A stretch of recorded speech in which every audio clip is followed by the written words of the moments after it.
Good morning class 6। बेटा ये आपका फोर्थ लेक्चर है एक्सरसाइज 8.2। ठीक है, एक्सरसाइज 8.2 से स्टार्ट करने से पहले कुछ चीजें जान लीजिए। देखिए, अगर जैसे आपको 4 नंबर दिए रेशियो में, जैसे A ratio B ratio C ratio D, तो ये आपका फर्स्ट टर्म है, ये आपका सेकंड टर्म है, ये आपका थर्ड टर्म है और ये आपका फोर्थ टर्म है। ठीक है, तो जो ये फर्स्ट और लास्ट टर्म होता है ना, मींस फर्स्ट और फोर्थ टर्म, इस टर्म को हम लोग बोलते हैं एक्सट्रीम्स। इन टर्म्स को क्या बोलते हैं? एक्सट्रीम्स। और ये जो दो टर्म्स होते हैं मिडिल वाले दोनों, सेकंड और थर्ड, इनको हम लोग बोलते हैं मिडिल टर्म्स या फिर मीन्स। मिडिल टर्म्स या फिर मीन्स। ठीक है, तो अभी देखो, अगर हमें चेक करना है कि हमें नंबर दिए हैं कुछ और वो आपके रेशियो में है या नहीं है, तो आप क्या करेंगे? आप एक्सट्रीम्स का प्रोडक्ट करेंगे, मल्टीप्लाई करेंगे, आप मिडिल टर्म्स का मल्टीप्लाई करेंगे। अगर ये दोनों इक्वल आ गए तो ये रेशियो में है, अदरवाइज नहीं है। ठीक है, तो इसी पर बेस है आपका फर्स्ट क्वेश्चन। ये चीज नोट जरूर कर लीजिएगा आपकी नोटबुक में।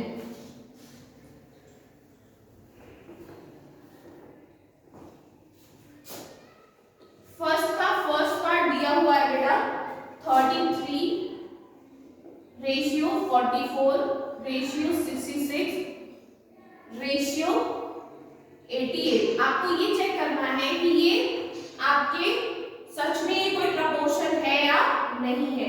तो हम सबसे पहले देखते हैं एक्सट्रीम्स। तो एक्सट्रीम्स कौन कौन से हैं? सबसे पहले हमको एक्सट्रीम्स चाहिए। तो एक्सट्रीम्स होते हैं फर्स्ट और फोर्थ टर्म, यानी कि 33 और 88। फिर हम देखते हैं मीन्स। तो हमारे मीन्स कौन कौन से हैं? बीच वाले दोनों, यानी कि 44 और 66। अब इन दोनों का प्रोडक्ट अगर इन दोनों के इक्वल आ जाए, इन दोनों के प्रोडक्ट के इक्वल, तो ये हमारा प्रोपोर्शन में है। तो product of extremes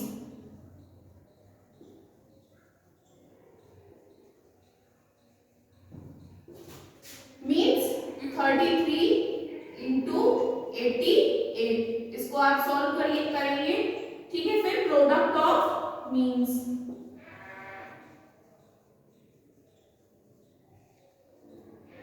forty four into 66 कर लेते हैं भाई। 88 और 33, 3 8 are 24 और 2 इधर ये 26। फिर अगेन यहाँ पर 4 6 2, ये आएगा 40193, ये आएगा 3904। अब ये वाला भी करके देख लेते हैं। तो ये आपका 66 इंटू 44, 4 6 are 24 और 2 ये 26। अगेन ये 4 6 2, 40193, ये भी कितना आया? 3904। तो देखिए बेटा, क्योंकि ये दोनों आपस में इक्वल है, since product of extremes is equal to product of mean.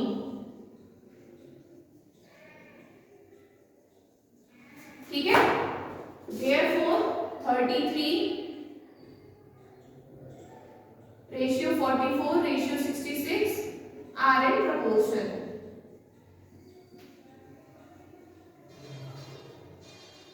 ठीक है, are in proportion। तो अगर इक्वल नहीं आएंगे तो वो प्रोपोर्शन में नहीं है, और अगर आएंगे तो होंगे। ठीक है, तो इसी तरीके से बेटा आप होमवर्क में इनके सेकंड से लेकर फोर्थ पार्ट तक करेंगे, प्रैक्टिस नोटबुक में एंड देन फेयर में। और इसको भी आप करेंगे। ठीक है, जो आपको होमवर्क में दिया जाता है आपको वो भी करना है, जो आपको यहाँ करवाया जाता है आपको वो भी करना है। ठीक है, फिर क्वेश्चन नंबर 2 की तरफ आते हैं।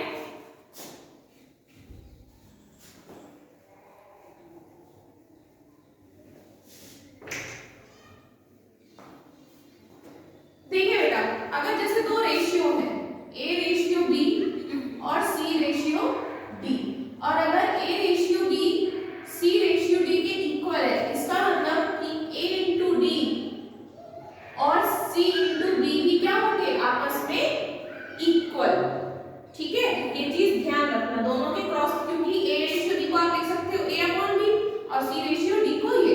तो जब हम इनको अगर इक्वल है ये, तो इसका मतलब इन दोनों के क्रॉस प्रोडक्ट यानी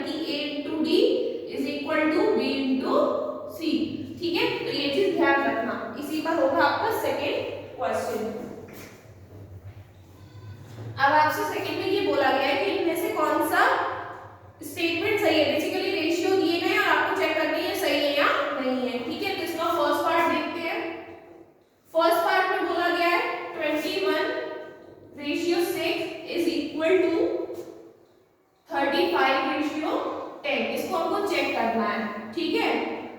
तो हियर सबसे पहले तो ABCD, A equal 21, B equal 6, C equal 35 and 10 and D equal 10। ठीक है, तो if A ratio B is equal to C ratio D, then A into D must be equal to B into C। तो सबसे पहले A into D निकाल लेते हैं, तो 21 LHS लेते हैं सबसे पहले। 21 into 10 कितना होता है 210। ठीक है, RHS 6 into 35 कितना आएगा 210। ये आपस में क्या है इक्वल, क्योंकि ये आपस में इक्वल है, therefore this statement is true। this statement is true। ठीक है, इसी तरह से अगर इक्वल नहीं आते तो वो आपकी ट्रू नहीं है, अगर इक्वल आ रहे हैं तो ट्रू है। इसी तरह से बेटा होमवर्क में इसके सेकंड से लेकर फोर्थ पार्ट तक करेंगे। ठीक है, क्वेश्चन नंबर 3 की तरफ आते हैं।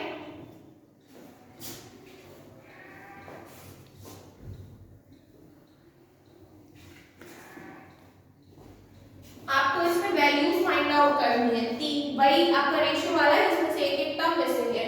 तो फर्स्ट वाला देखिए 11 ratio 6, 11 ratio x equal 5 ratio 55 ratio 60। तो आपको ये चेक करना है, जब ये आपस में इक्वल है इसका मतलब इनके प्रोडक्ट भी इक्वल होंगे। तो क्योंकि ये इक्वल है तो 11 into 60 must be equal to x into 55, और यहाँ से x इक्वल क्या आ जाएगा 11 into 60 और 55 मल्टीप्लाई में कितना चला जाएगा डिवाइड में। इससे ये कैंसिल कितने टाइम्स 5 टाइम्स, इससे ये कैंसिल कितने टाइम्स 12 टाइम।